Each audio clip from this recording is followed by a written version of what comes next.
قرآن مجید کا پہلا سورہ سورہ فاتحہ۔ سورہ فاتحہ کے متعلق چند مختصر نکات تلاوت و ترجمے کے ساتھ۔ بسم اللہ الرحمن الرحیم۔ سورہ فاتحہ موجودہ ترتیب کے اعتبار سے قرآن مجید کا پہلا سورہ ہے، جبکہ ترتیب نزول کے لحاظ سے 5واں سورہ ہے۔ یہ وہ واحد سورہ ہے جسے خداوند متعال نے اپنے نبی حضرت محمد مصطفیٰ صلی اللہ علیہ وآلہ وسلم پر 2 مرتبہ نازل کیا۔ پہلے مکہ مکرمہ میں نازل ہوا، اس وجہ سے اس کا شمار مکی سوروں میں ہوتا ہے، اور دوسری مرتبہ مدینہ منورہ میں نازل ہوا۔ عربی میں فاتحہ ابتدائیہ اور دیپاچہ کو کہا جاتا ہے۔ اس سورے کی اہمیت اس سے بھی بڑھ جاتی ہے کہ جب تک انسان نماز میں اس سورے کی تلاوت نہ کرے اس کی نماز صحیح نہیں ہے۔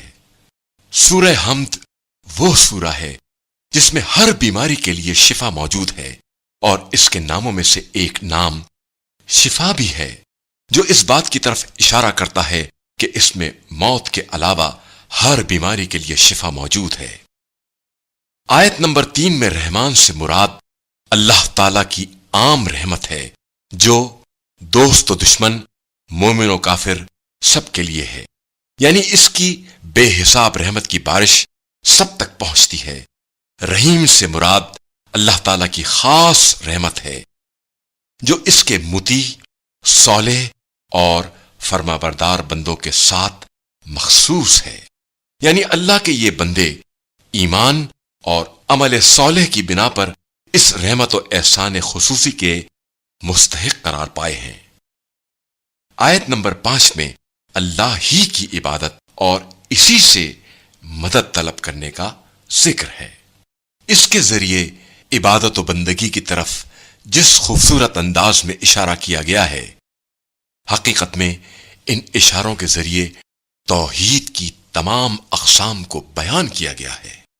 اس سورے میں خدا کی حاکمیت کی بنیاد رحمت پر ہونا، عبادت و پرستش اور مدد کا لائق صرف اللہ کا ہونا، خدا کے برگزیدہ بندوں پر اس کے انعام کا نازل ہونا، اور گمراہ بندوں پر خدا کے غضب کے نازل ہونے کا بیان موجود ہے۔ حضرت امام محمد باقر علیہ السلام فرماتے ہیں کہ جس مریض کو سورہ حمد پڑھنے کے بعد افاقہ نہ ملے، اسے کوئی چیز بھی افاقہ نہیں دے سکتی۔ اعوذ باللہ من الشیطان الرجیم۔ پناہ مانگتا ہوں میں اللہ کی شیطان مردود سے۔ بسم اللہ الرحمن الرحیم۔ شروع نام سے اللہ کے جو بڑا مہربان نہایت رحم کرنے والا ہے۔ الحمد للہ رب العالمین۔ ساری تعریف اللہ کے لیے ہے جو عالمین کا پالنے والا ہے۔ الرحمن الرحیم۔ وہ عظیم اور دائمی رحمتوں والا ہے۔ مالک یوم الدین۔ روز قیامت کا مالک و مختار ہے۔ ایاک نعبد و ایاک نستعین۔ پروردگار، ہم تیری ہی عبادت کرتے ہیں اور تجھی سے مدد چاہتے ہیں۔